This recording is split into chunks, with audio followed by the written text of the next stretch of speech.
Hi, everybody. I think I'm doing okay.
Had to get my water.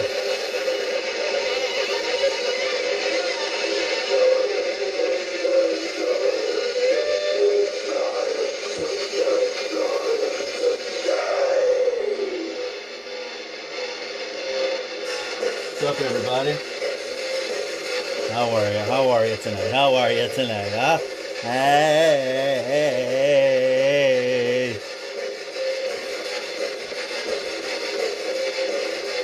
I think everything's plugged in.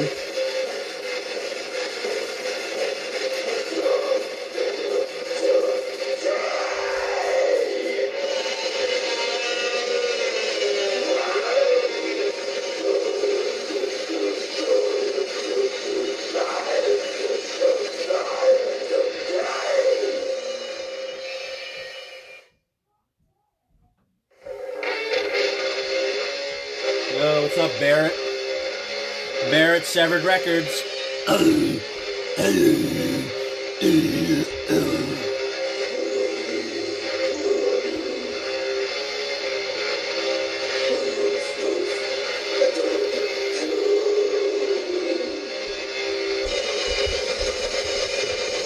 putting on,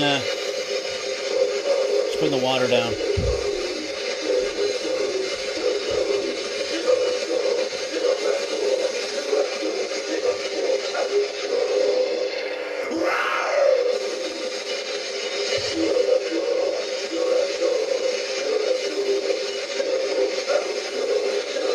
New Zealand, what's up?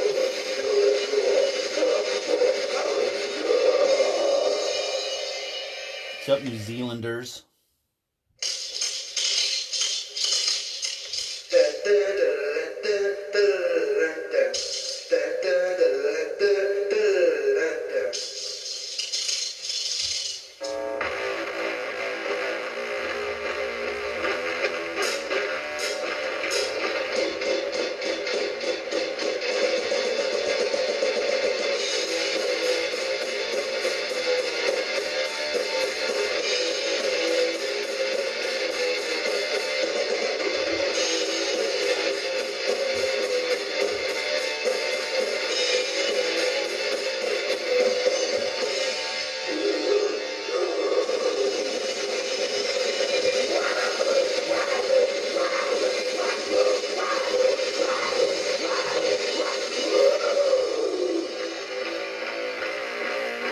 So yeah, phlegm, eh? Remember these guys from Rhode Island?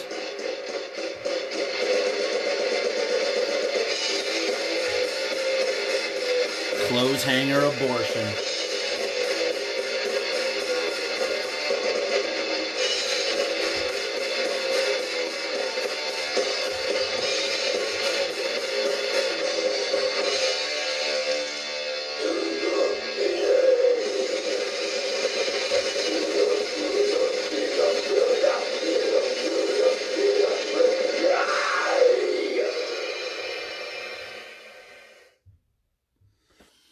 That's what you do.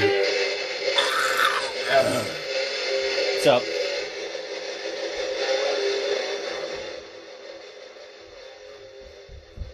There's some phlegm for you, eh? I was thrown on the phlegm with the Masterpiece of Mutilation, and then Consumed by the Dead. Those were my introductions into phlegm. Rhode Island guys, eh? Man. You know what? I don't think I've ever heard this, actually. This is pretty good.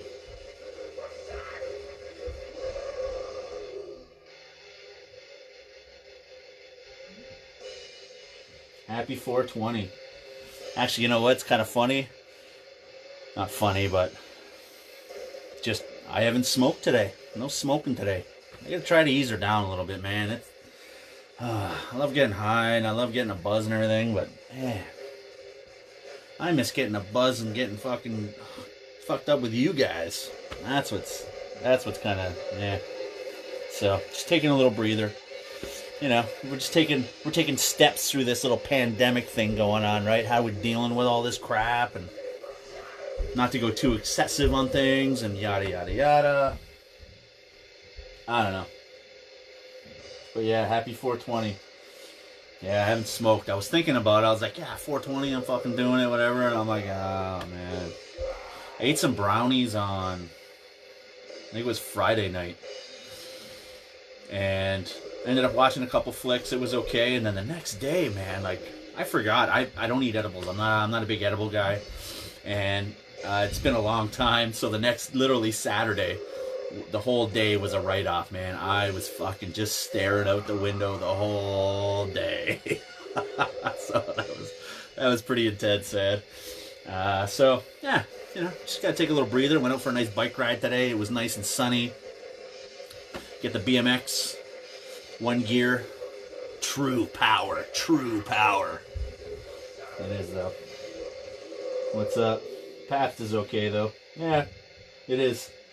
I like, I don't have any here. I don't have any bottles. I like all the European beers, man. Like the Tyskie and everything. I love that shit. But anyways, yeah, want to give a shout out to, I don't know if we could see this, but this old, this fucker here, crematory. Where is it? I'm just gonna.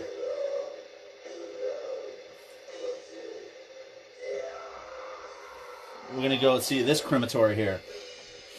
We're not talking about that goth or whatever one that ended up just sucking balls, but always room for whiskey. I know. I was just gonna do a shot, and I was like, no, I'm good. No shots today. No, I'm just gonna. Like I said, I just want to chill for a few. Just get the mind out here going in, right? But yeah, man, I want to give a shout out to this crematory from Stockholm. It didn't last too long, unfortunately, but what they did put out is fucking godly. It literally is godly. And the sweater, Denial. Yeah, it's the Denial. It's the it's like the compilation of everything, right? Which is actually right here. So, good buddy of ours, Mr. Roy Fox of Necroharmonic, which has been around since like the late 80s. And this guy's been, you know, doing his own shit in the background, whether it's like helping distribute tapes, you know, help put stuff out, doing shirts for bands, and just keeping the scene alive. So he ended up putting together this crematory. Roy's the man. Oh, he totally is. Barrett knows. Barrett's old school too. He knows. Roy's been around forever. Roy's been around the block. And yeah, he ended up putting out this crematory vinyl. It's a two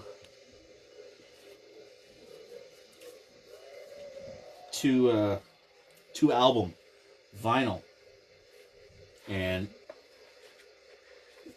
oh shit, I haven't even put it all together yet, really. But this came with a few different sleeves. Got some cool little collage of old school shit there, and it's literally, this is an unbelievable cool press of these demos. And Mr. Roy Fox of Necroharmonic ended up putting this stuff out, and I don't think there's any available, any left. But what a fucking package, man! This is so cool. Ended up ordering. I've been in contact with Roy for many years, also, just doing other things. So I used to do, like I said, fanzine back in the day and stuff like that. That's cool. There's one of the this album number 2. And what was cool back then, or me getting in touch with Roy, was there's Roy. There we go. There's the man. That's it. So what caught my attention with Roy was he was working. I found this song on this compilation from this band called, yeah, I got the CD too, man. What up, Roy? I got that CD too, man. I ended up buying the CD, and then I was like, oh fuck, you got the vinyl? I need the fucking vinyl. I'll give you that vinyl. So I got that too. But I ended up being familiar with Roy back when, like I said, I got this compilation. There's this one band called Leash Nyan, and I believe they're from the sludgy swamps of Louisiana. Don't quote me, I believe. And there's one song, Fetal Brain Deterioration, was on this compilation, and I fucking lost my mind, man. Like, this, unbelievable. It was unbelievable. So through, you know, doing your tape trading and everything else, you get your lists from everybody. I ended up finding a list from somebody. I think it was Bloodzit Tapes. Was a little distributor, not a distributor, but just a tape trader dude with a huge list. So I ended up getting the Leash Nyan demo. It was fucking raw and rough. Like, it was probably recorded about 700 times before then. But I still got it. It was like 5 or 6 songs. No, a little long. I think there was like 7 songs or something like that on it. And when he sent it to me, he ended up, the contact was Roy Fox on there, Necroharmonic.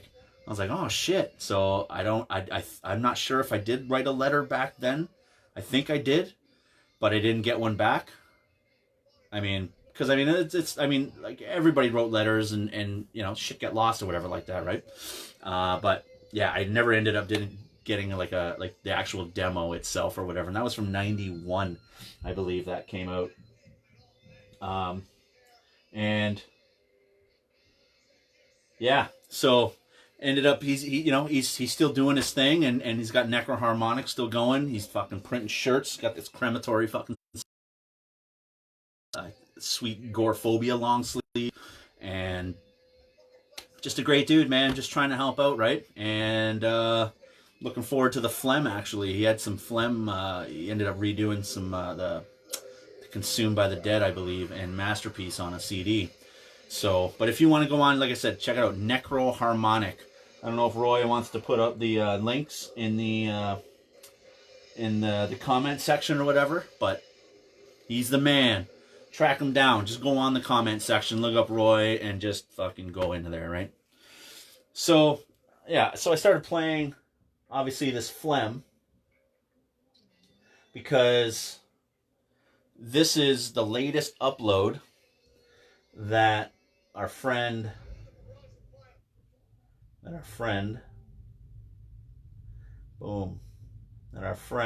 Ken put up on Ken's Death Metal Crypt. So that's cool. Like I said, man, I haven't heard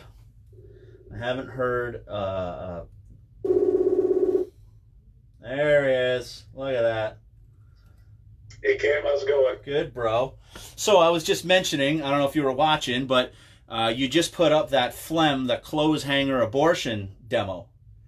Yep. You have that original, I'm assuming?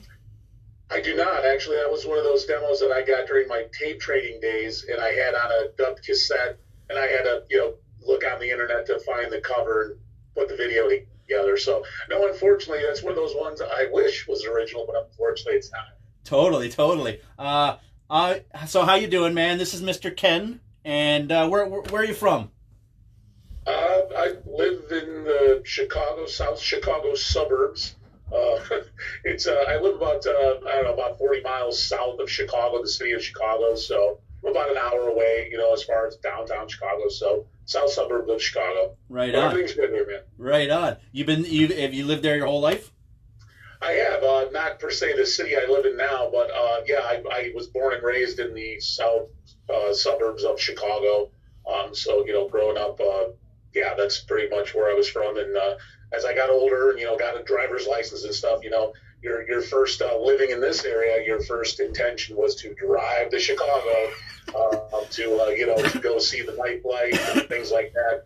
And everything, obviously, Chicago being a big city, it's kind of like one of that cliche with Las Vegas, it never sleeps. Yeah. So there's always something going on. So, that's one of the first things you did when you were, from the south suburbs, or really probably any suburb of Chicago. One of the first things you did when you got a driver's license was you trekked up to Chicago to see what was going on there, because that's where all the action was.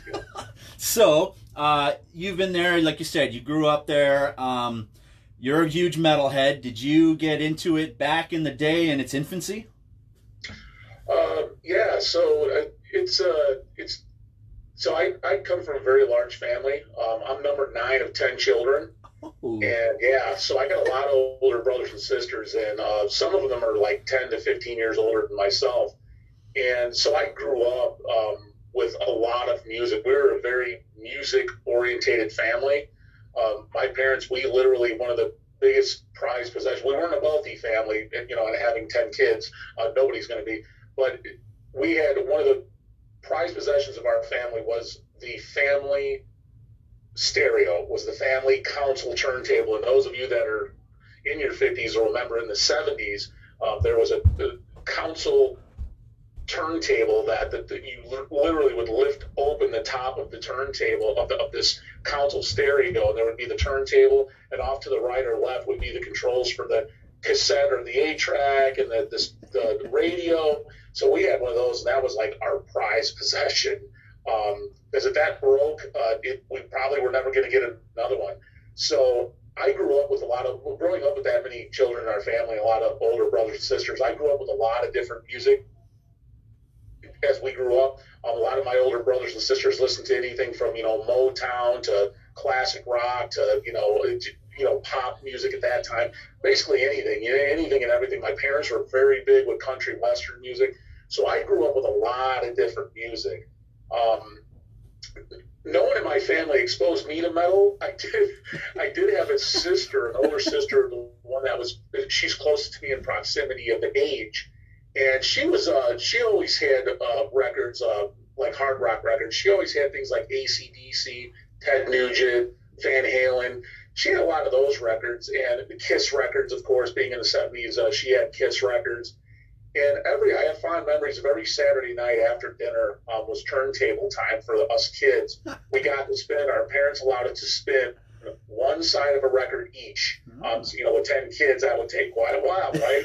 So I always, not in the 70s, not having my own records just yet, I tended to put on some of my sister's records that, were these Van Halen and AC/DC or Kiss. Lots of times I'd put Kiss on. I just gravitated towards those records more than like the Motown records or the country records.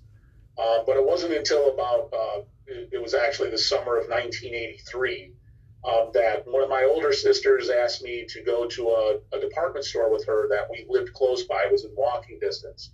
It was a department store. It was called Zare. I don't know if anybody in the area remembers that or not.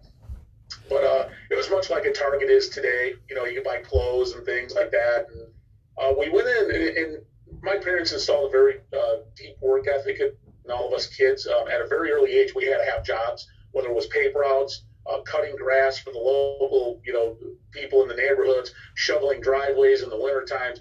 We always had jobs, and those jobs, of course, paid us money, especially our paper routes. So being a 12-year-old kid, summer of 1983, and having a few bucks in your pocket for a paper route was a pretty big deal. So I remember going to this department store with my sister then, and I don't recall us being in this store very long. We were actually in there for just a little bit. We were about to leave the store when she said, "Hey, let's go over here real quick before we leave." And we went to this area where there was all the music. There were about 4 or 5 bins of records, and on the one wall there was cassettes and 8-tracks, and on the other wall there was some posters you could buy, their rock or music paraphernalia. So she starts thumbing through some of the records, and I started thumbing through them too, because I really didn't, I had nothing else to do, so I just started thumbing through the records too next to her.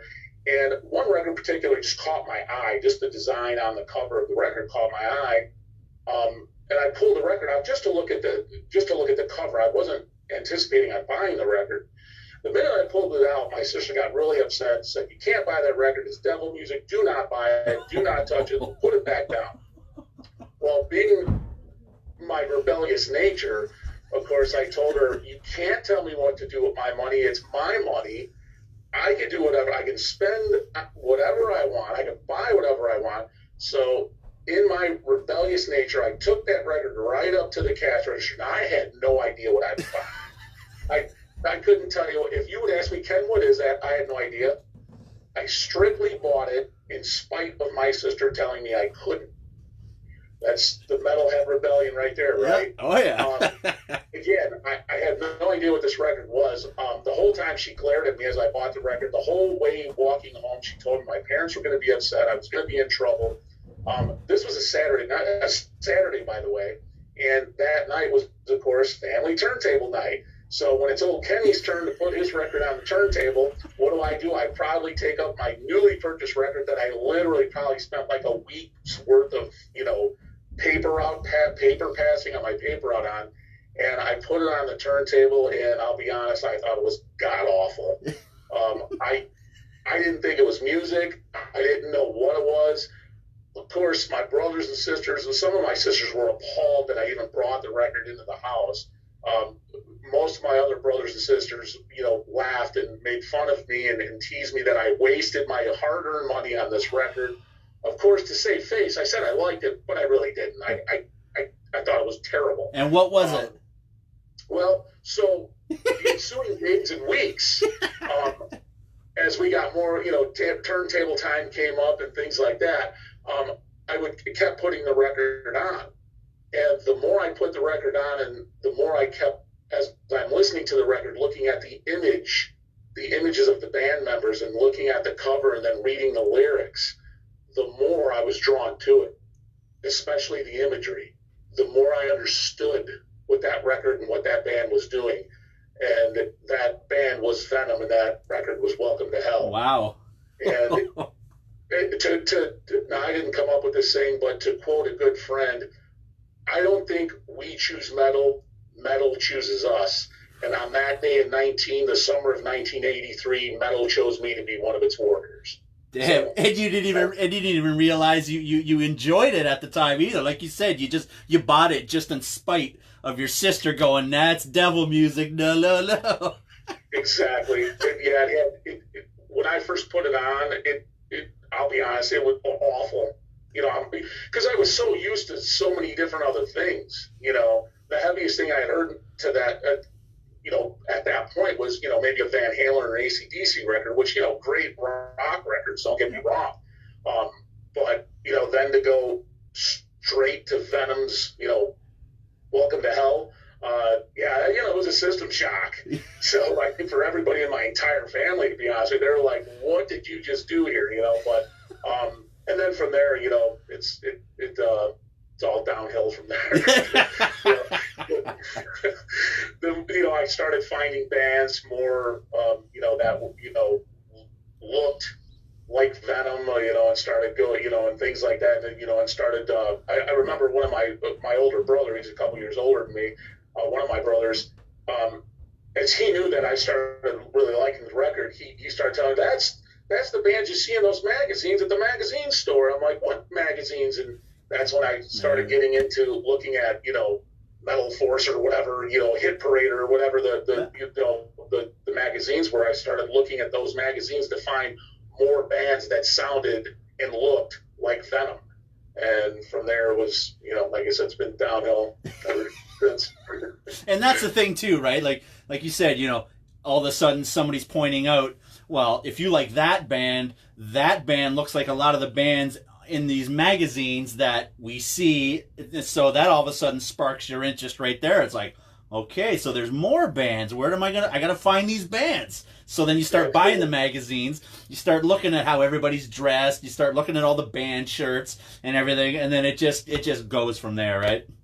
Forever. It goes forever. And it still is. I remember, my family members, my brothers and sisters, who, I all love to this day. That's great.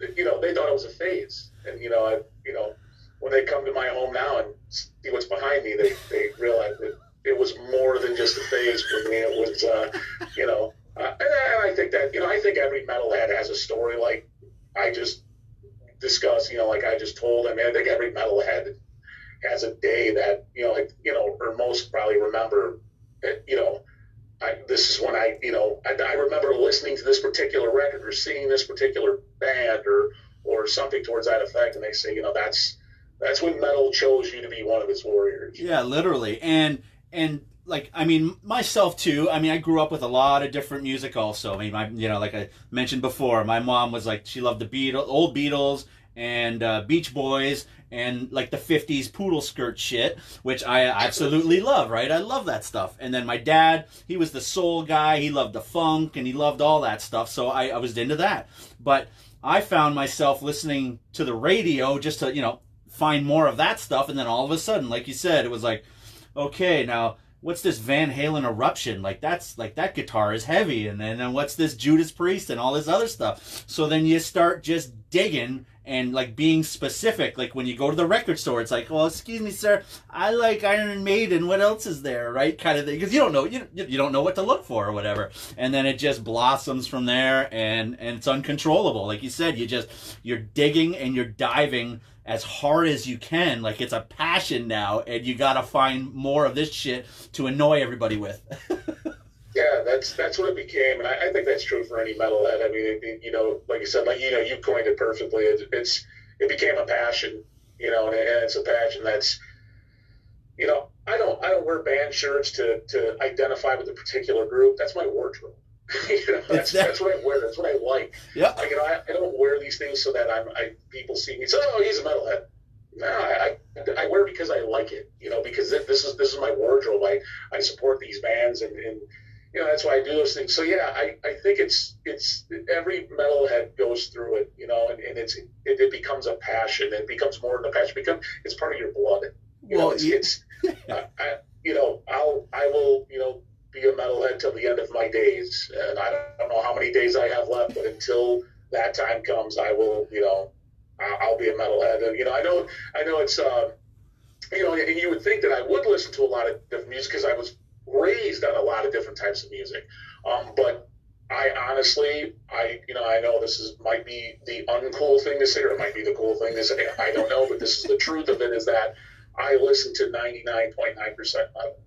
I really don't listen to anything else. I don't collect anything else. I listen to a little bit of punk rock here and there, but I only listen to metal. Now, I don't always listen to death metal.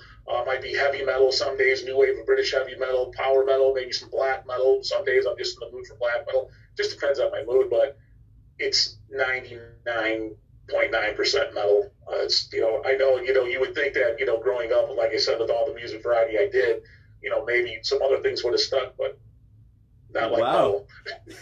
So I'm assuming you just listen to that other stuff with like your family did so much that you just don't need to anymore. Is that kind of what it is? I don't even know if it's that, Cam. To be honest with you, I don't know. It just didn't stick. Yeah. I mean, I heard some of the, like I said, we were a well-rounded family as far as music was concerned. I mean, with having that many older brothers and sisters, I mean, like I said, it was everything from Motown to country western to, anything in the 70s, Janis Joplin and you name it, we probably had one of the, we actually had, my family, I had 6 sisters, so they bought a lot of music, so you would think, we had a pretty large record collection back in the 70s. It was pretty varied. But again, I just always gravitated toward those rock records my one sister had. And, after I bought that Venom record, all hell broke loose. So. Of course it did. Now that opened up every single door to something else now, right? Because like you said, you're used to the Kiss and the Van Halen and AC/DC and stuff, and there was something about it that you were like, okay, this is gonna piss maybe those people off and stuff, and I like this, and now all of a sudden you grab this Venom. This is like this mind-blowing fucking style of music. Is just noise pretty much back then. And when did it get heavier? Like when did all of a sudden you were like, okay, you first heard the Possessed, 7 Churches, is that what it was? And all of a sudden it was like, oh shit, things are getting heavier now. You nailed it. Yeah. It was, I had a couple of friends. So I worked in high school. I worked at a grocery store throughout my high school years, and from the time I was, I think, a sophomore till I was in my early 20s, I worked at this particular grocery store in the city I lived in at the time, and there were a couple guys I became friends with there who were a few years older than me. They were actually older than me. They could give me beer at the time, so I was really good friends with them. And last times, we'd go to one of those guys' houses, and they were both liked heavy metal music, So of course we were playing, Metallica and stuff like that, and really into that. And I think they kind of knew. I just, even with Metallica, I always wanted to take it a step further. I always wanted to take it, take it up a notch. Yep. They could kind of tell that, and there used to be a local record store in our area. It was called Crow's Nest. I know a lot of people, if anybody's watching this that's from my area, they remember Crow's Nest. And my one buddy Steve would just tell me, he would basically just buy heavy metal records based on the album covers, even if he didn't know who it was. I kind of started doing the same things. I didn't know what every band was at the time. I didn't know who anybody was. And yes, it was around 1985, 86, my junior year of high school. I remember I bought the Possessed Seven Churches record. My opinion, I know this is going to draw up another big debate, but my opinion is that was the first death metal record that was ever made, was Possessed Seven Churches. And not because of the song death metal, because you could call it dirty thrash. I call it death metal. I know, a lot of people then say, oh, death, scream, bloody gore. There's no wrong answer there. No. Either one of those records, but for me, it was Possessed Seven Churches. Right. And when I heard that, that took it to the next level that I was looking for.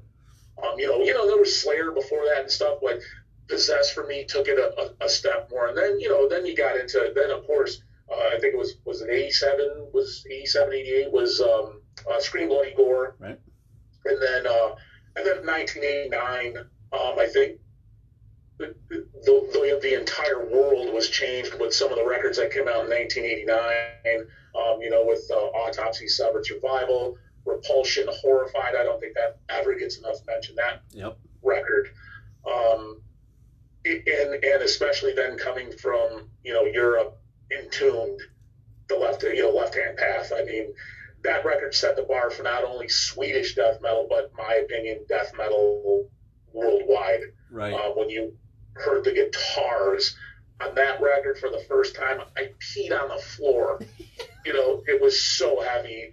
And that was it. That's, for me, that's, around those times, that's when, 80, late 80s, 89, especially with those records, that for me, that's when, so again, going back to Possessed in 85, 86, Seven Churches, for me, that was the first death metal record, but my opinion is it really didn't hit. It didn't hit me, and I don't think it really hit the world until around 89 when those records I mentioned came out, and then it took it up a notch. Yeah. Oh, totally.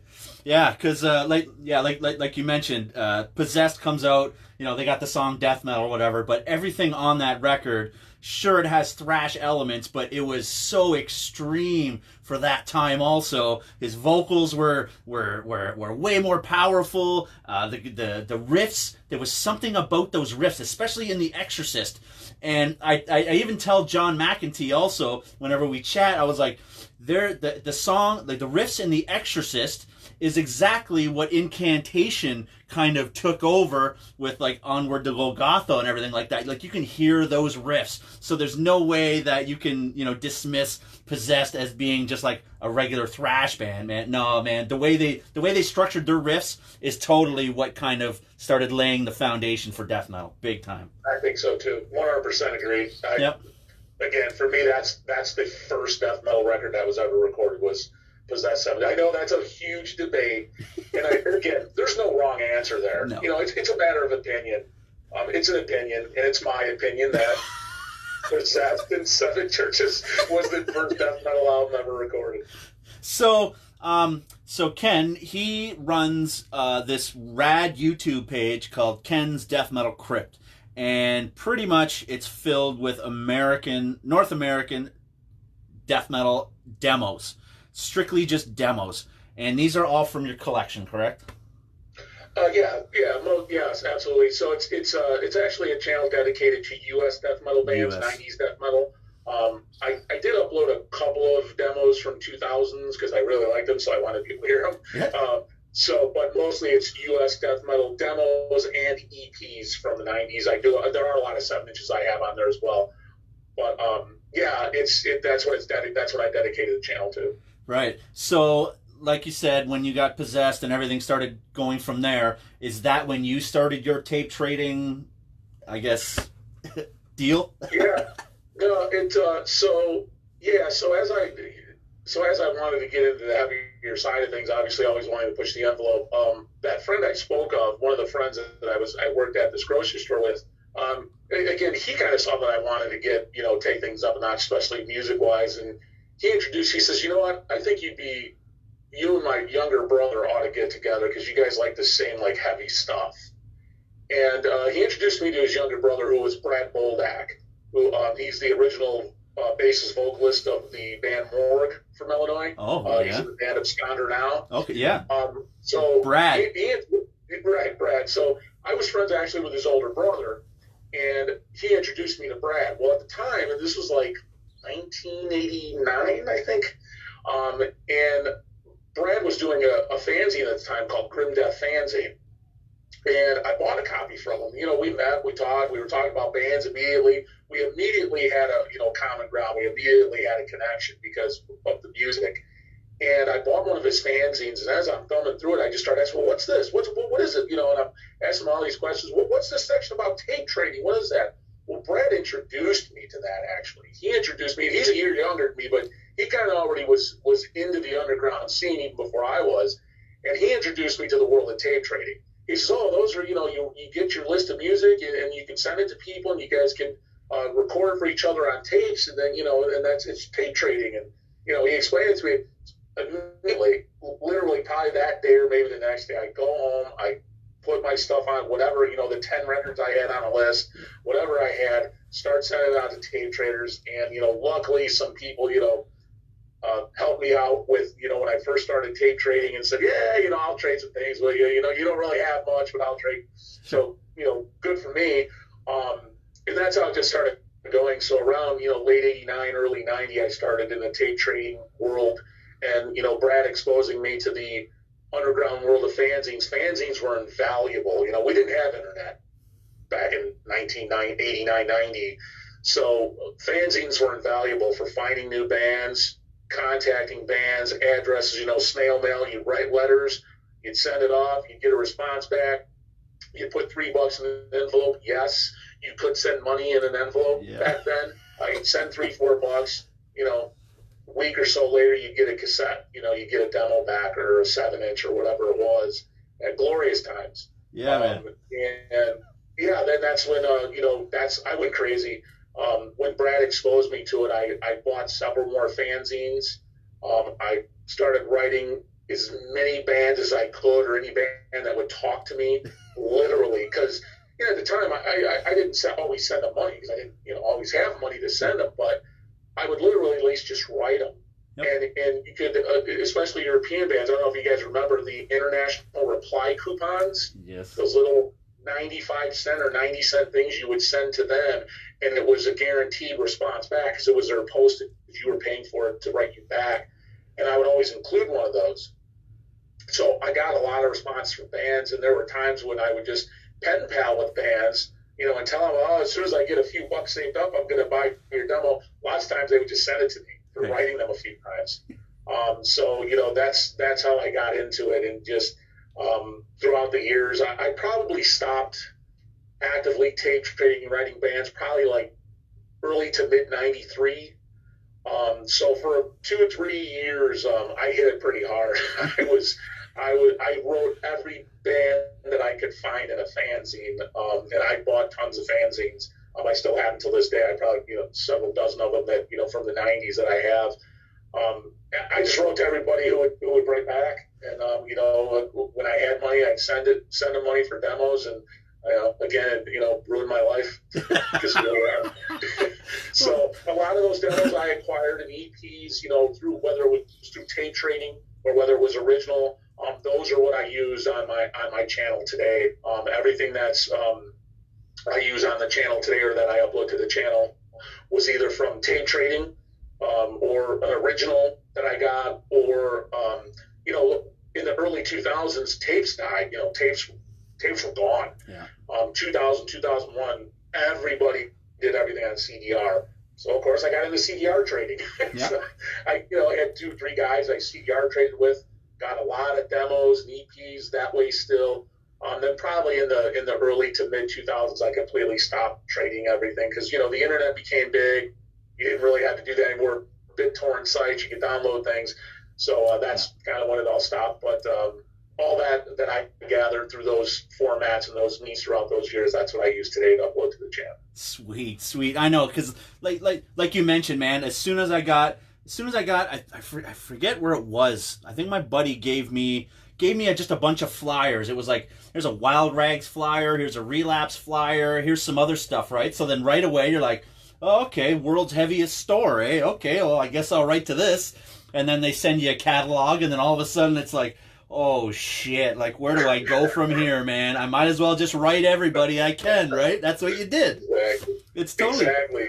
It was glorious times. It was though, because it was exciting.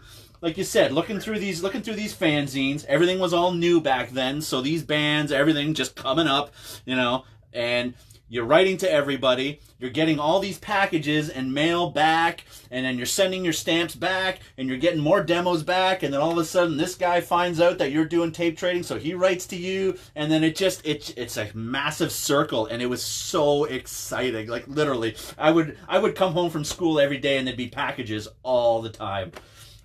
I miss it. I mean, I don't get me wrong. I order tons of stuff today. I'm waiting for like 4 or 5 packages right now, but from labels. But I can't. And I think any metalhead watching this right now is going to know what we're talking about.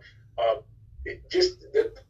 can't describe it. The feeling of you'd send $3 or $4 back then in an envelope, and what you got back was one of the first European bands I remember writing was Grave.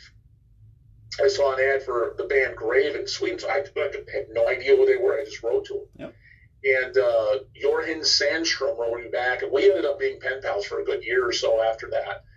And I remember sending him, I said, oh, do you guys have any demo tapes available? I'd really like to get one.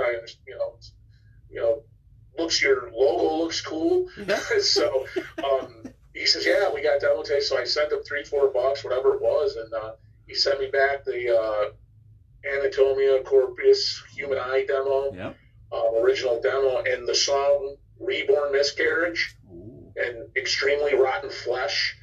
I peed on the floor when I heard that. 1990? Yep. And of course I had already heard it in tune, but when you hear, Reborn Miscarriage, just anticipating that package coming back, and the day you got that package, and there it is with all the European stamps on it and all the postage, and you're ripping into it, this cassette, and you're like, your heart almost stops. And I know it sounds really weird, but I still get like that. I'm getting goosebumps now just talking about it. But till this day, I still get like that. It's just, I think I said this before. I think metalheads, we found the fountain of youth. It's metal. It keeps us young. Yep. I'm getting goosebumps just talking about it and remembering those days. And if you want, the fountain of youth, it's metal. For people looking for it, get into metal because it keeps. My opinion is it keeps us young.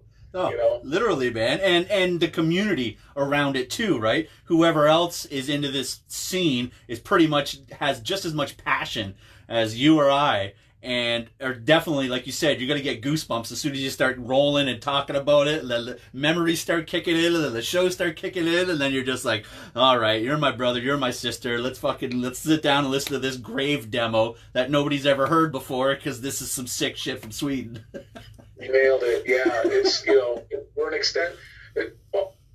All the metalheads that I've met, and I can't say all, but so many metalheads that I've met throughout the years, they're an extension of my family. It's my extended family. The metal community is my extended family. I'm friends with so many people in bands and guys in bands and musicians, label runners, yourself. You guys are, it's an extension of your family. I've been friends with the guys in, like Cyanide for the last, 30 years. Yep. We've been to each other's weddings and funerals and life events. Yep. And, I introduce those guys as my friends, but they're my brothers. I love them. And, not just that, just, so many other people I can say that about. The metal community is an extension of your family. If you're a metalhead, it's just an extension of your family. Oh, literally, man. And like you said, man, we've kept these friends for how long now? Just because of this music?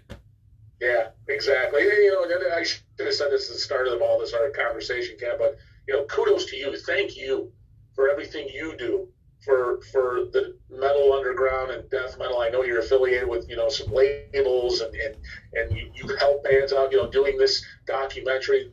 To me this is important. To especially for me, I'm desperately holding on to my last year of my 40s for the next. But in a few months, I will be the big 50. I'm desperately holding on to the last few months of my 40. I am 49.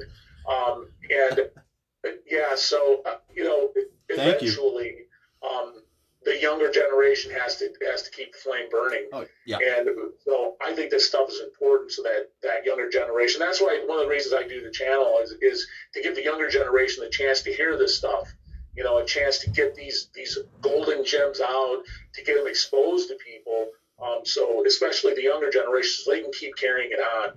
And I think it's important. And, and again, going back to what you do is super huge. Thank you for what you do. I don't know how many people come out here and thank you, but thank you for everything that you do as well. Wow, thank you very much, man. And well, and like you mentioned too, the reason that you have this Ken's Death Metal Crypt is to teach the younger generation, or even just the older generation, just remind them again about some of the bands that one demo, two demos tops kind of thing, right? But they're the ones, and like a lot of these bands were the groundwork and of keeping the scene alive, right? I mean, everybody knows about Obituary, Deicide, Cannibal, and yada, yada, yada, but they all went off and did their own thing. But it's the little bands like, your YouTube channel that are the ones that kept it going, underneath of everything going on, right? And, the little labels, the little fucking tape traders, the zine guys, and all that stuff. Those are the stories that people need to hear more. Because, like I said, everybody knows about the big bands and all the stories about those guys.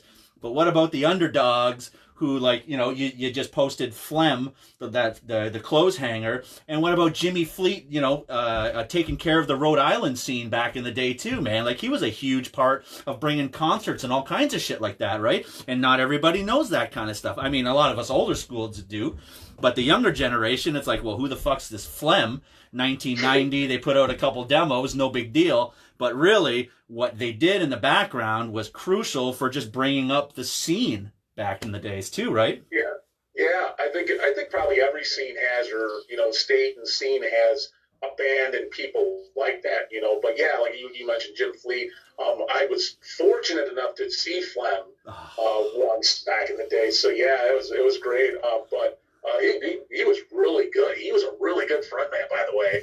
I mean, he was headbanging all the time. But yeah, you're right. It's these bands that didn't quite make I don't know if it's the right word, the status or whatever of an Obituary or a Deicide or a Morbid Angel, obviously. Yep. But those underground bands that kept the fests, the Michigan Death Fest in 1989, first one. The Ohio Death Fest. Milwaukee. Exactly, the Milwaukee Death Fest. I mean, those bands, those underground bands, like you said, the underground labels, the fanzines, the fans, that kept the underground alive. Yeah, it's a different time today because of the digital world. But back then, I mean, it was a lot more work, I think. And no offense to what people do today, I don't mean that. Not at all. I don't mean that or try to say anything bad about what people are doing today, but it was a little harder work. Hey, Jimmy's watching. Actually, Jimmy Fleet's watching right now. Is he really? Jimmy, what's up, bro? We've just been chatting up Phlegm forever. I love his vocals. I love it. I love Phlegm. I do have original 7-inch. I think I did post the mutilation demo. Yep. Always enjoyed Phlegm. I was so glad. I think Roy put the Roy Fox, right? Yep. Oh yeah. Put the demos out on CD. Kudos to Roy for that. Roy does great work, by the way, too. He's awesome. Totally does. And it's funny too with the Phlegm. That was the first time. I mean, I knew about Anal Cunt and stuff like that. I didn't hear them at the time, but it was funny with Phlegm when I think it was on the Consumed by the Dead where they had that. That song with all the hilarious cock rock medleys in there and everything like that. Like, that was fucking hilarious, man. That actually changed a lot of things for myself too. It's like, wow, I can make fun of music, but then put grind and fucking just noise the shit out of it, and then back into, you know, up all night, sleep all day, wow, right? Like, that was hilarious, man. I fucking love it. That's one of the main reasons why I like Phlegm the most, because they were fun. They played with it, right? Sure. Yeah, they did it right. You know, yeah. They were serious when they wanted to be, and they were having fun at the same time. You know, so that's, you know, that's great. And Slabs of Meat. How about that song? Slabs of Meat. Remember that song? What a great song that was. So Jim's still watching. Slabs of Meat, man. Great song. He totally great is, man. What's up, Jimmy? I hope everything's going good, man. Fucking right, man. So with the YouTube channel, how many demos have you put up so far? Oh, good question. How long has it been going for? I don't know how many demos. I have absolutely no idea. I'm sorry. I have no idea. So I started the channel in 2015, 2014, 2015. So about 5-6 years. Going on, I think 6 years. So yeah, I honestly, I started it just for my passion for death metal, just to share, you know, what I've collected in my lifetime. Mm-hmm. You know, this is my life's work. My collection is my life's work, and it's my passion. And I just wanted to share it, you know, so that's why I started the channel. I actually got inspired myself by seeing another channel that was dedicated to Swedish death metal. I don't remember the name of the channel, otherwise I tell you, but I don't remember the name of what channel it was. But I remember seeing the channel was dedicated to Swedish death metal. They had a bunch of demos and EPs. I thought it was great. You know, I subscribed. Well, I tried to subscribe, and I said, well, you can't subscribe unless you have your own account. Yeah. So I make an account and everything, and then I thought to myself, I could do that, right? And I didn't see that there was, as I started thinking, well, at first I was just going to start posting like any demo, you know, whether it's European or whatever, you know, I was just going to start posting. But as I started looking at my collection, I realized, well, I have an awful lot more of American U.S. death metal, obviously, from being from America. I have a lot of those demos and EPs from shows that Brad and I went to, because Brad and I, when we were, you know, 19, 20, 21 years old, I mean, we went to every show known to man. We went to every fest. We drove to every fest. And we would literally just buy anything we could. We would literally sacrifice food and drink for demos. I mean, you know, we would sacrifice our well-being for, you know, to buy one more 7-inch, you know what I mean? So doing that for all those years, you know, I acquired quite a bit, and I thought to myself, you know, as I looked at, like you said, Cam, you kind of nailed it. Like, as I looked at some of these demos and EPs, I wonder how many people have actually heard this. Yes. You know, this band only put one or two, you know, a demo or an EP or a couple of demos, and nobody's, you know, I wonder if anybody's heard this. So I decided, you know what, I'm going to start a channel like that. So I immediately go on YouTube. I started looking, you know, because I didn't know how to make a video. Right. So I look at how to do it, and you know, all the answers are there on YouTube. You know, just search YouTube to how you make a video. Yep. And I did, and then it was easy enough. I had the equipment to do it. So I just started doing it, and then I figured I was just going to tell some friends, and then maybe they'd see it and we talk about it or whatever. Maybe a couple other people would, you know, find it. But never in a million years did I ever think that, you know, the amount of subscribers that I have, or that the channel has, not me, but the channel, never in a million years did I think I'd ever warrant that kind of support. Especially, I did an editorial back in August of last year, and it seems in 2019, it seems since then, I've gotten so much support from the channel, and it's amazing the amount of support that people have given and the metal community has given to the channel. And again, it's not me, it's the channel. I mean, I don't do anything other than upload it. So the channel is its own thing. It's not me. But it's just amazing. I can't thank. I wish there was a better word to find to say than thank you to all the people, all the subscribers, everybody. I get tons and tons of great emails and messages from people thanking me and supporting the channel. And I wish there was a better word than thank you, because that thank you just doesn't express my gratitude to everybody for the support of this channel, because I get great messages. I've met some great people. Some people have sent me things. I can't. It's very humbling. It really is. You're asking me to do this interview. I'm just a guy that collected stuff like every other metalhead that's my age.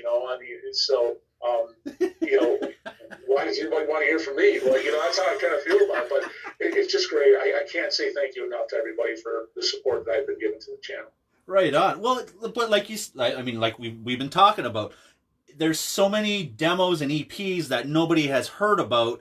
And yes, there are a few like blog spots and some message boards that are still going where people are uploading demos, and you can grab some stuff, but it's a dig, right? Which, I'm fine with that, because we're that's just what we're used to anyways. But to throw this stuff up on YouTube and then all of a sudden it's like, oh shit, Ken's Death Metal Crypt, uploading Phlegm, and then uploading Immortal Fate, and then uploading Obscurity, and like all these American bands that, like you said, 1 demo, 2 demos, and then it just steamrolls after that, and like you got a whole fucking channel full of all this rare, weird shit that we need to figure out, again, timelines, history, when that was, where that was, what happened, and everything like that, and then everybody's piping up in your comment section. And I like the fact that, you respond just as much as everybody comments, because this is just something that needs to get out there for everybody else to, just to hear. Yeah. And when I first started the channel, because I knew nothing about a YouTube channel. So when people would comment, I'd be like, oh, cool. Yeah. I didn't even know you could like the comment. That's how dumb I am. But, as I started learning, YouTube etiquette was to, at least like the comment, yeah. dummy. And then, and then I started, commenting back. And then, that's it. But yeah, I try to at least like everything that, or if I don't agree with it, I may not press the like button on it. But then I at least try to comment on it, at least, give my opinion or 2 cents about it or 2 bits about it. But yeah, it's been great. It really has. The biggest thing for me is that the amount of people that I've met from doing this little YouTube channel, and again, I think at times people give me too much credit. I'm just sharing my collection is all really, But it's a lot of work, though. I'll be honest with you, Cam. I wish, someone at one time had said something to the effect that, thank you for slaving for the hours on end to upload these videos. And I wish I could say that is the case, but I'd be lying, because it's not. Literally, if I grab a demo out of my collection right now, a 4-song demo, from start to finish, for me to go to my computer and record the demo, digitize it, scan the cover, then make the video, then upload it to the channel, it's about an hour. Yeah, that's still work, though. That's still work, though. It is, but I only upload once a week. Okay. Right now I'm uploading twice a week since we're in this COVID pandemic lockdown. Right. So I decided to upload twice a week to give everybody a little more music in our lives, because I think people can use that right now. Yes. And and Scott Carroll piped in and said that instead of thanking everybody, you should just give everybody money. Well, I'll tell you what, Scott. Why don't you become my finance department? Take care of that for me, then. I love Scott. He's my brother. Scott's my mentor. I'm gonna call him out here, but he's a few years older than me.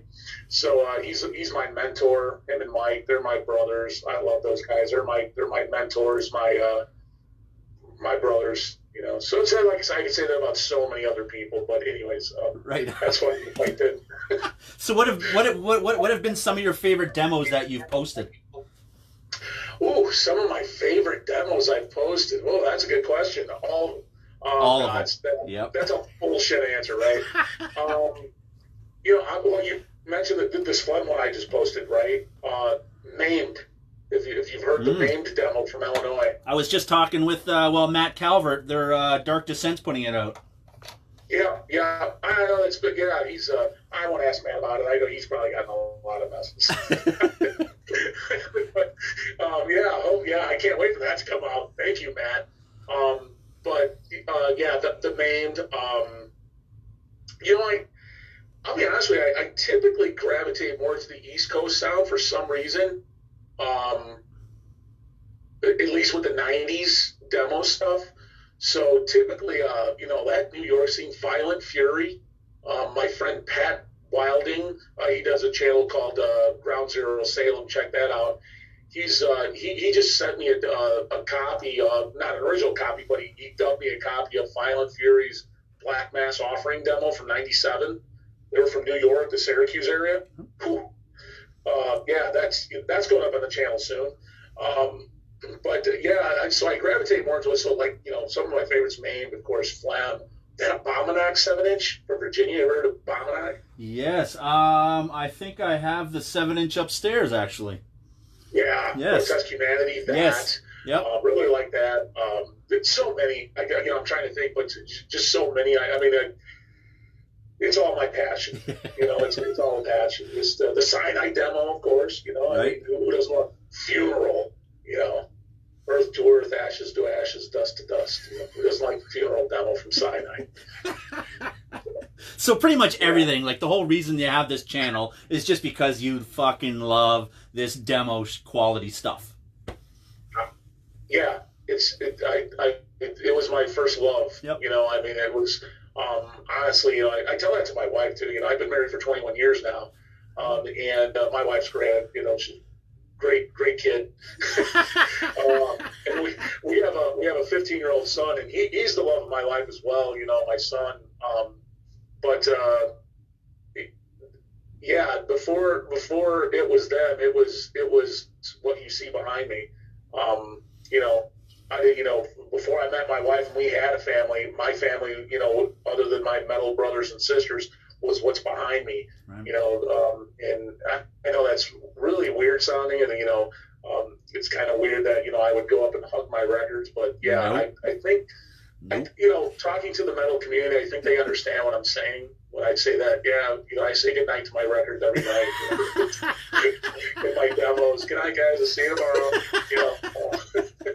It's true though, man. I feel I'm literally the same way. I have my stuff upstairs, and like I got. I'm a big VHS collector, so I got tons of horror VHS, just sitting there. I got my records and my tapes and CDs are down here because I just don't have enough room upstairs. But I literally and it's in our dining room, which is the funny part because I don't want them in the basement, so I just put them up there and I just fucking stare. I don't even have to look at anything.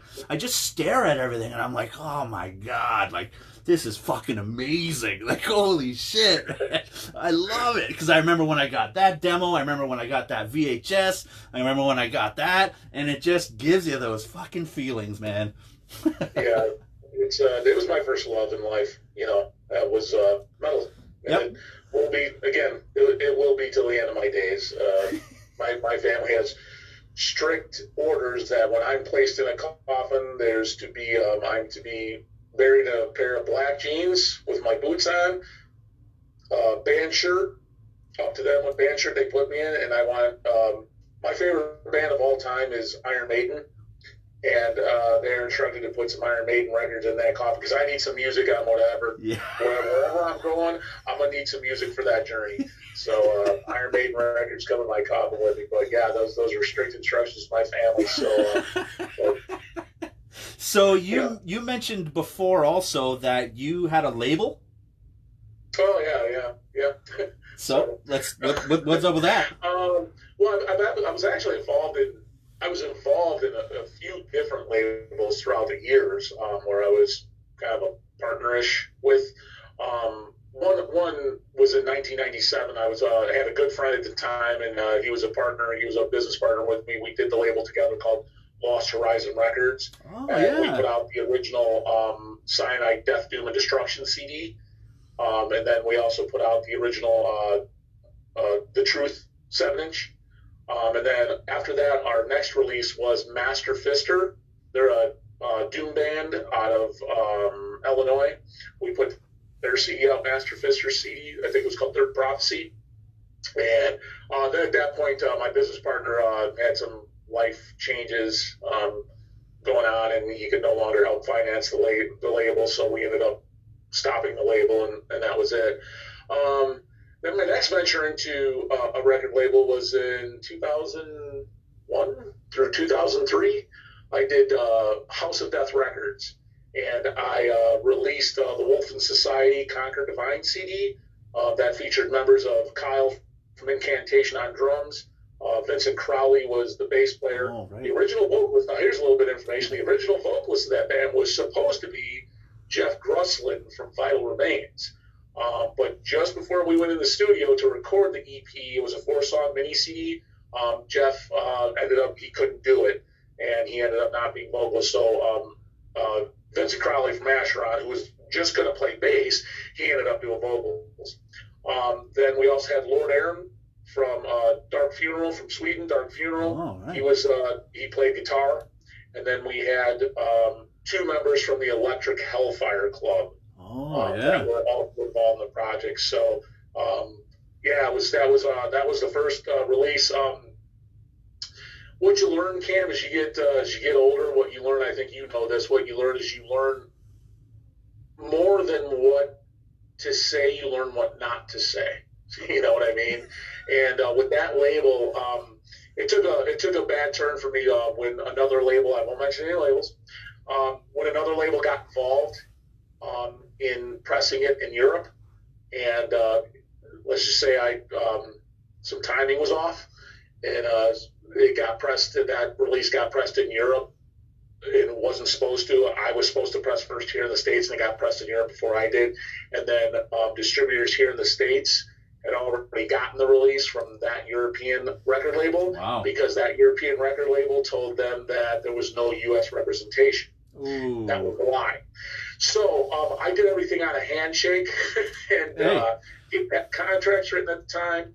I was naive. I thought everybody was into this for metal. Right. And I found out that that was not the case at all in that particular scenario. So I could never really recoup from that. It was very hard. It was an uphill battle. I started a distro to try and, recoup costs, things like that. I was never able to recoup from that. It was a pretty devastating blow to my label because once I did release it, I tried to get it out to distributors, and everybody already had it. So I basically went back to the underground, went to the underground labels and distros, and went to them, and of course the underground saved me, and they got the release out with me and for me.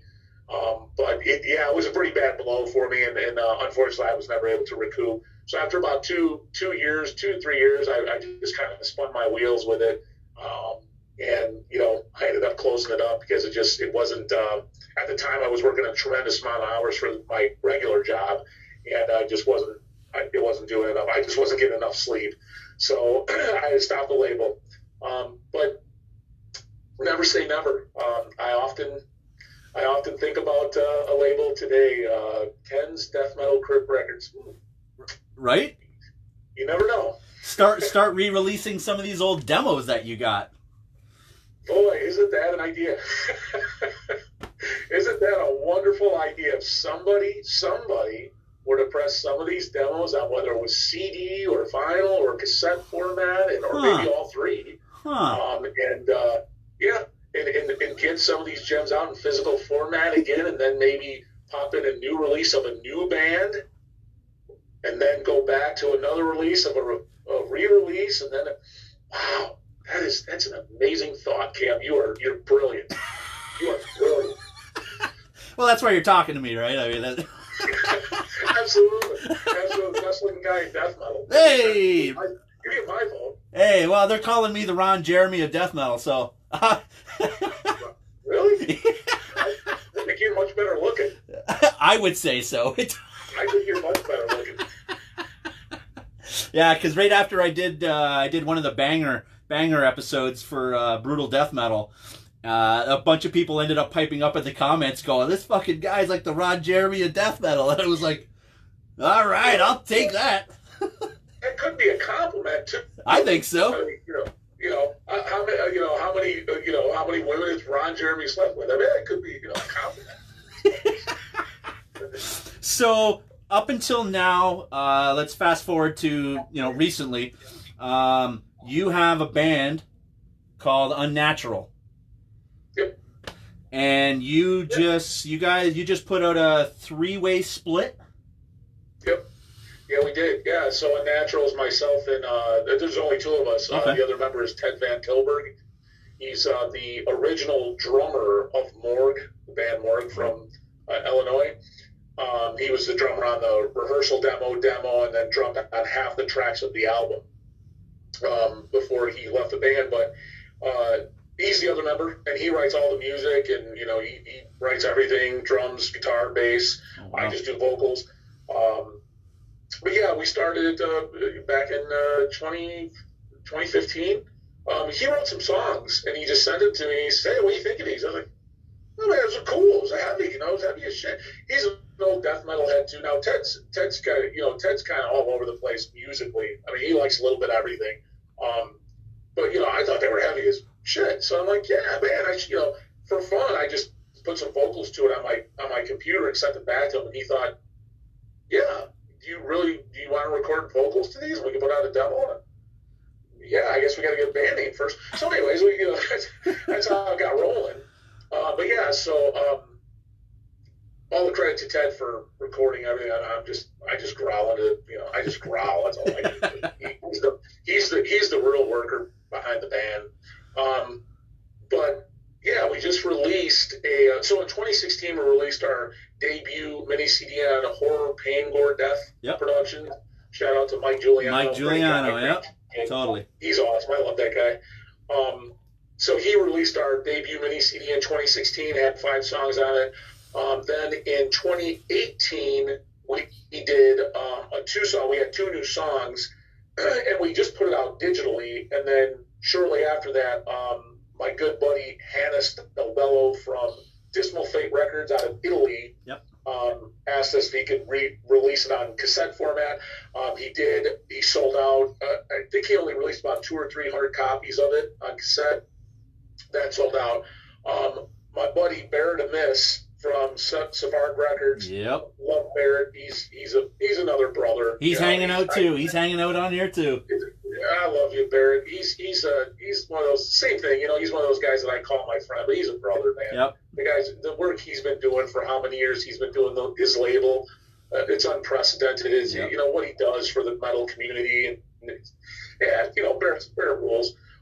But he pressed it on a split we did with a 2-song split with another band from Russia called Barbarity, and Barrett released that on a split CD format on his label, Savard Records.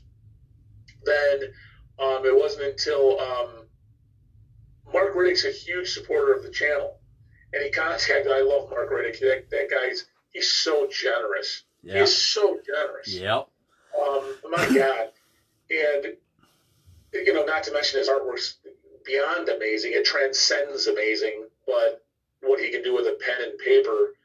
But he's huge on the channel. He loves the channel, and he contacted me about doing a split with Fetid Zombie, his band Fetid Zombie, and I'm like, sure. He said he would do all the artwork and the layout, and he'd put it out on his label. All we had to do is record a song, and no brainer. Yeah. Sure. And he said, well, hey, let's get a third band. Who do you think? So I immediately thought of my good friend Dylan Jones from the band Rotted. Dylan's he's kind of like my adopted son. I love Dylan too. I tried to adopt him. He wouldn't do it. He wouldn't take my name and live with me and my wife, but I tried to adopt him. But Dylan, I immediately thought of him and asked him, hey, would you be willing? And he said, yeah, right away. So me and Dylan, Rotted recorded their song. We recorded our song. We sent it all to Mark. Mark did all the legwork. I mean, He did the layout. Obviously, the artwork, he pressed it. He pressed 175 or 200 copies, and every band got a third. And that's what I mean.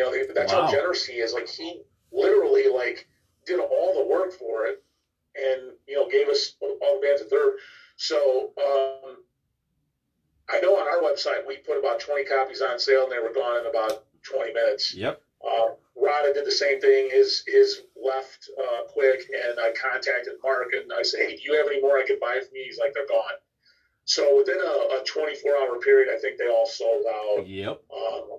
So the three of us did discuss, the three bands did discuss about possibly doing another press, and we decided, keep it underground. Leave it alone. It will not be repressed, and we decided to keep it underground and leave it be. Wow. So yeah, that was each band did an exclusive song, an exclusive track for that release.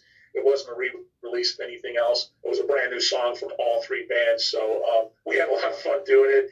It was fun. It was great work with Mark Riddick. What a professional. All I can say about him, he's so professional. Obviously, working with Dylan and Rotted, and I thought it was a great release because it we're a little more just Unnatural doesn't. We don't break any new ground here. If we're being honest, we're not trying to set the bar or anything differently.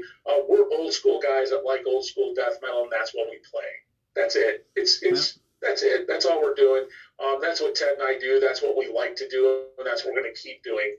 And so you get that. Then you get, Fetid Zombie with their very professional sound and musicianship.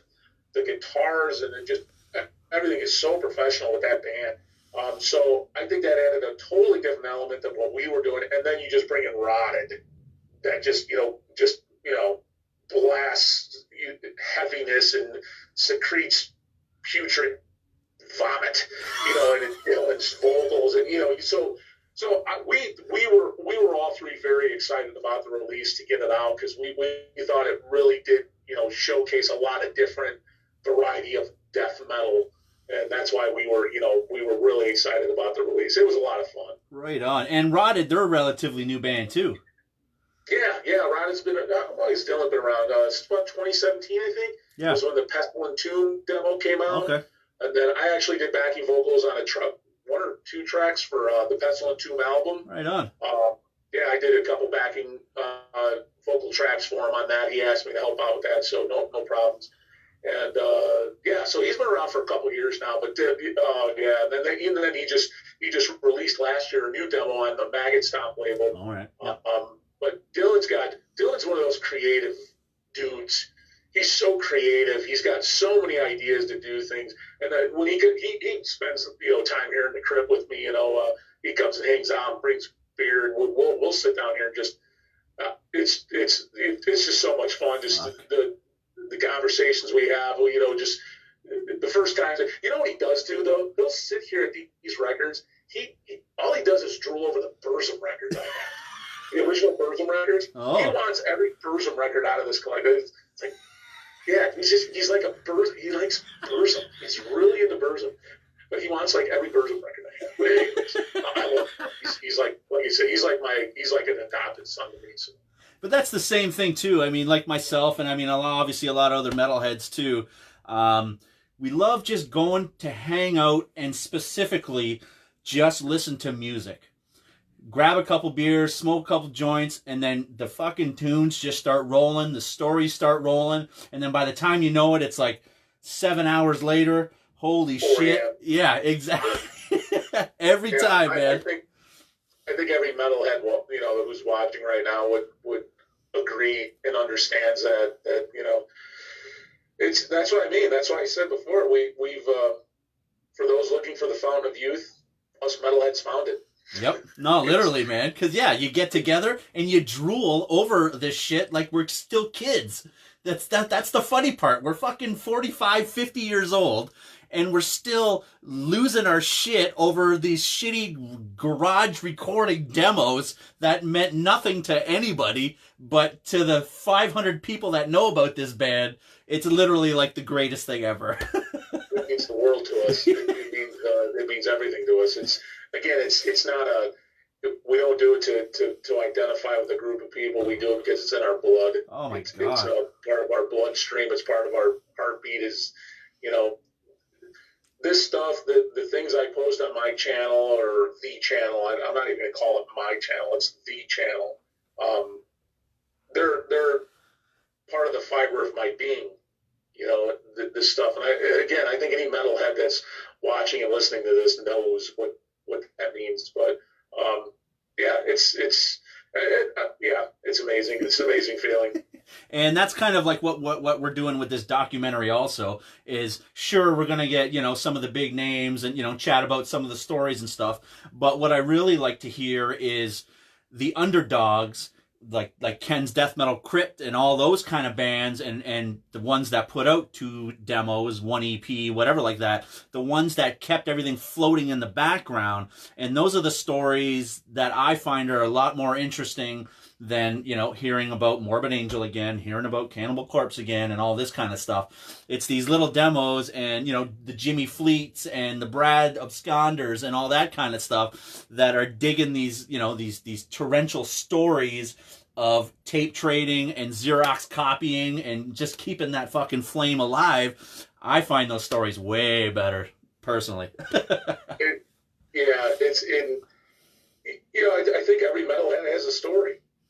You know, I think we all have stories. We all have our own stories, you know, and I think, again, anybody watching this will understand that it's we all have stories, and you know, if that's what the younger generation today needs to hear to keep it alive, then by all means. You know, because I get that question a lot too, like, what do I embrace what the newer bands are doing today?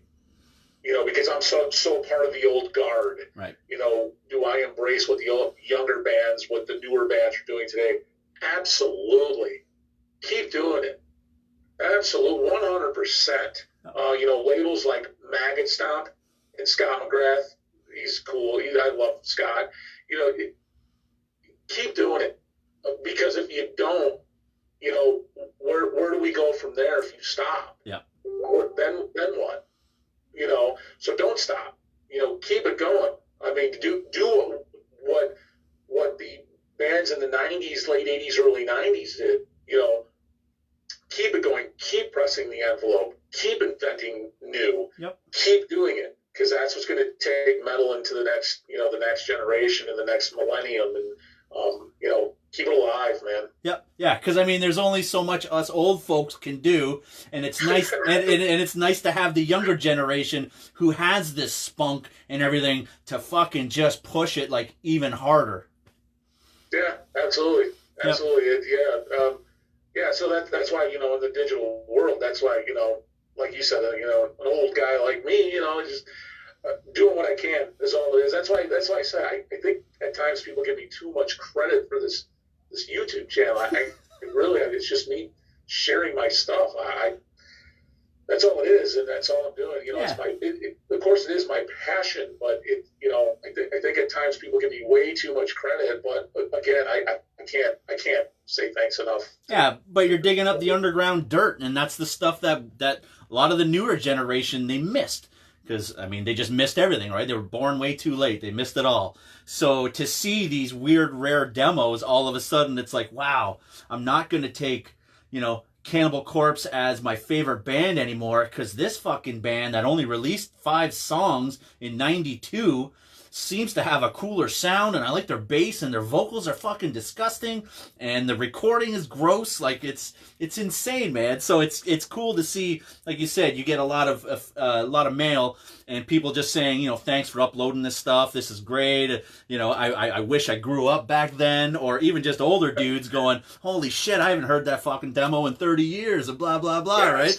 And then again, here comes the goosebumps. Here comes the, you know, and then it just fuels. And then unfortunately, what we're going through right now, is this pandemic is keeping you a little busier because, I mean, we got a little more time. Yeah, for sure. But it's a good busy. I don't mind. It's a great busy. I don't mind any message. I don't mind, anybody messaging me or emailing me at all. My information's out there, so if anybody wants, please send me a message. I have no problems answering people. I'll get to, I may not get to you that day or whatever, but eventually I'll get to you. But yeah, just amazing. But you nailed it. You keep nailing it with what you're saying about the old guard and the new guard, and about how some of the people my age or close to my age are thanking me, saying, "Oh man, I have this." I get that a lot too, where people say, "I have this demo. I forgot all about this," or they'll say, "I had this demo and I lost it when I moved 10 years ago or something. Thank you so much for reposting this. I completely forgot about it." That's what makes it all worth it, right there. Getting a message like that from somebody, or on the flip side, with the younger generation, I do get messages where someone who's in a band will say, "Because of your channel and the music you exposed me to, we started this band." There's no great. I honestly did get that. I'll say one of the bands was a band called Metalhead Corpse. Yes.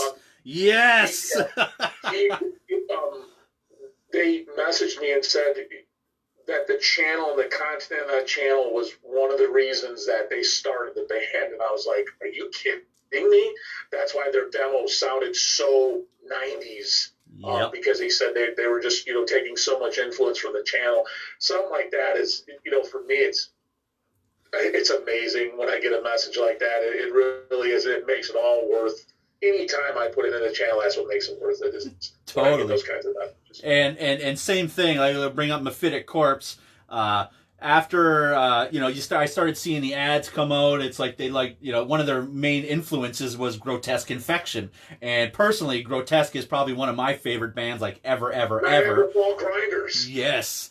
So as soon as I seen that, I start hitting it up, and then was it Maggot Stomp? That was the ones that put out the demo, right? So then I was like, okay, when's the demo coming out? I need this fucking demo. I need to hear this shit.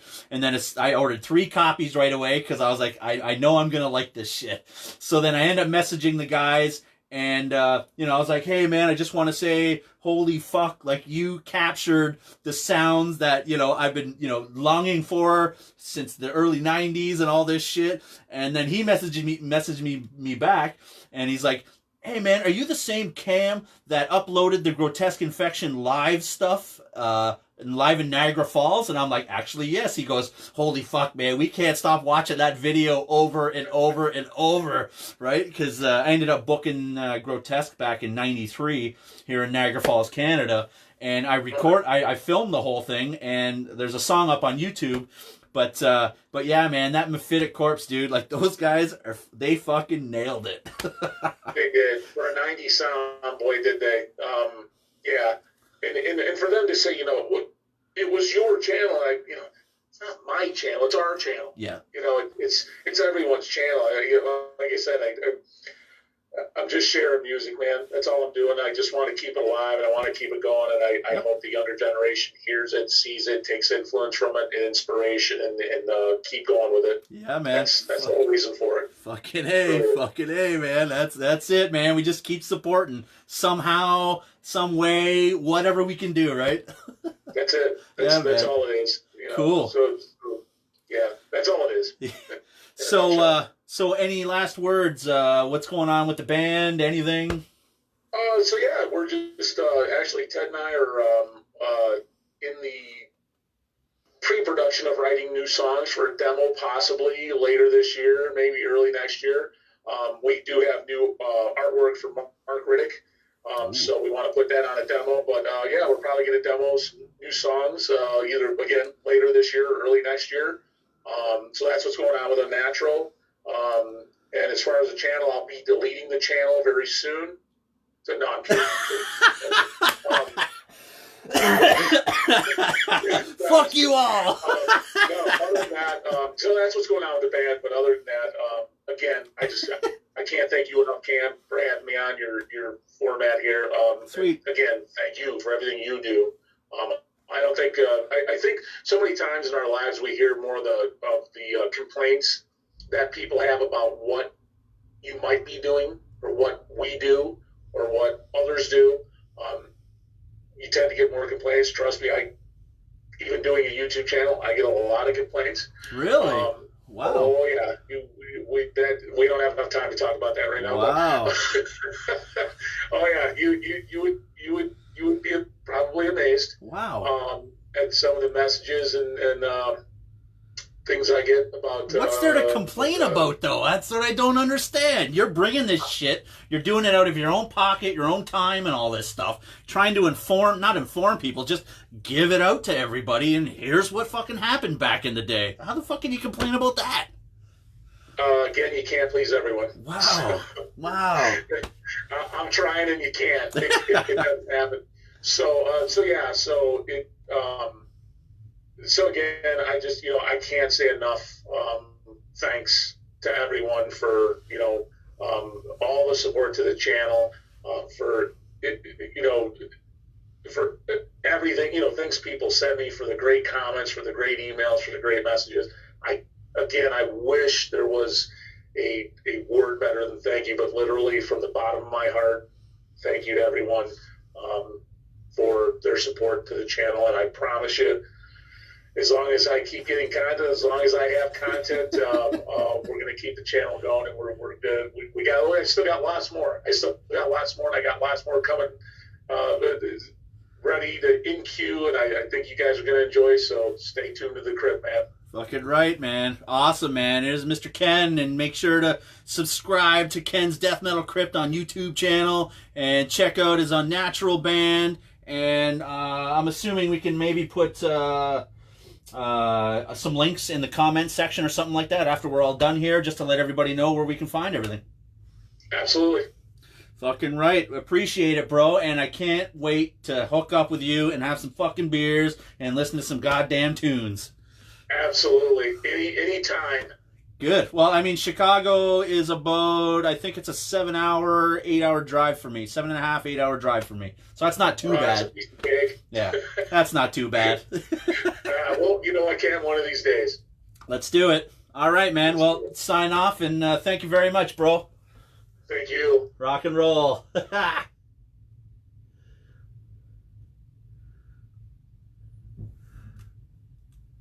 Well, goddamn. Wasn't that fucking amazing, man? Mr. Ken, man. It's always that's why I like doing these interviews, actually. It's kind of brought me, well, I mean, just this whole pandemic thing has brought us to, just to kind of spark the creativity, doing the Growl, the documentary itself, trying to track down, everybody that's been trying to track down as many people as we can to try to be involved with us somehow, and just have the support, this family. It's fucking awesome, man. I love it, man. I mean, I would probably end up, messaging Ken regardless whether I was doing this documentary or not, just cause for the shit that he's been putting out on this, the Death Metal Crypt. Holy fuck, man. Like, he's been exposing me to shit that I haven't heard. I mean, I haven't heard every fucking thing myself, man. Just because I'm doing a documentary doesn't mean I know everything. I don't know everything. And I'm just going to put it out there. But, like him, we just have this fucking passion, and we just love this. And it's the fountain of youth, man. It just brings us together to listen to this fucked up music. It's hilarious, man. Nobody understands this beyond, all of us here. And it's been a pleasure, man. It's awesome to see everybody fucking hanging out and stuff like that. Jimmy Fleet, dude, I would like to actually chat with you. That would be fucking amazing, dude, because I mean, a lot of people talk about, the phlegm and what you did for concerts and everything else that you did. So a lot of people talk about Jimmy Fleet, man. So I'd love to fucking sit down and chat with you. Your YouTube video of my demo has 1,000 views. Pay me. Paul John. It's true. Well, Ken said he was going to pay everybody for thanking them for subscribing to the YouTube. So Scott Carroll, make sure to get on Ken to hand out those checks, because we could also use some too, right? Maybe. It's hilarious, man. I know. Complain. I know. It blows my mind, dude. I never got to see Flem. And then Flem, you were supposed to play for Brian Pattison in, when was that? Maybe about 4 years ago, 5 years ago, over in Buffalo. But unfortunately, Flem couldn't make it, and Soulstorm took over for that. So that's cool. But yeah, man, you better fucking check out that channel, Ian. Man, there's so much shit on there. It's unbelievable.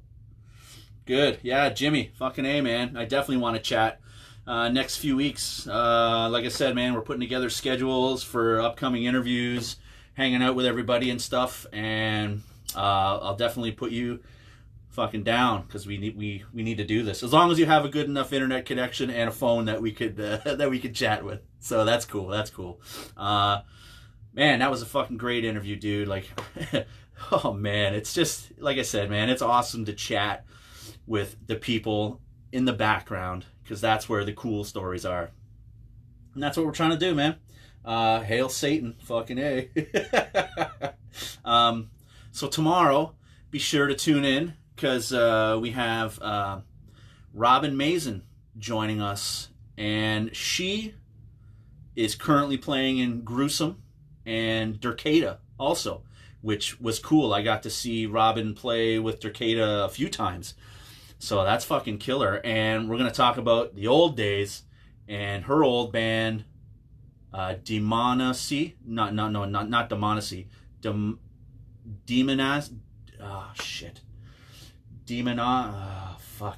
not Demonacy. I don't fuck, one of those bands. But she was into a bunch of old bands too, and she hung out with all the Mythic ladies, and and she grew up back in the scene too. So we're definitely fucking hanging out. You needed Grotesque Infection CD, but no reply. Come on, man. Hit Craig. Craig Newman is on here. He's always watching this shit too. CDN, dude. There has to be a reply, man. Craig is one of the most fucking honest people that you will deal with, and he will get to your email. So sorry if you haven't got a reply, but hit Craig up again, hit CDN Records up again, and it's there, man. We're waiting to fucking give you those CDs. Grotesque Infection. Fucking right, dude. Demonomancy. Is that what it is? I'm gonna look this up. I'm gonna do a little. Let's do the Metallum. Let's figure this out here. This is killing me now. We're gonna have you on tomorrow, and we're not. And I don't even know your old band. Let's go here. So we're gonna do that. Let's see. Someone's gonna pipe up and say it before I do, anyways. So. Oh shit. Of course I spell it wrong. Let's see here.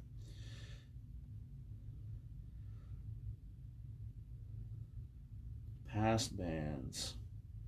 Demonomacy. That's it. You were right, Barrett. Fucking right. Very cool. Yeah, Demonomancy.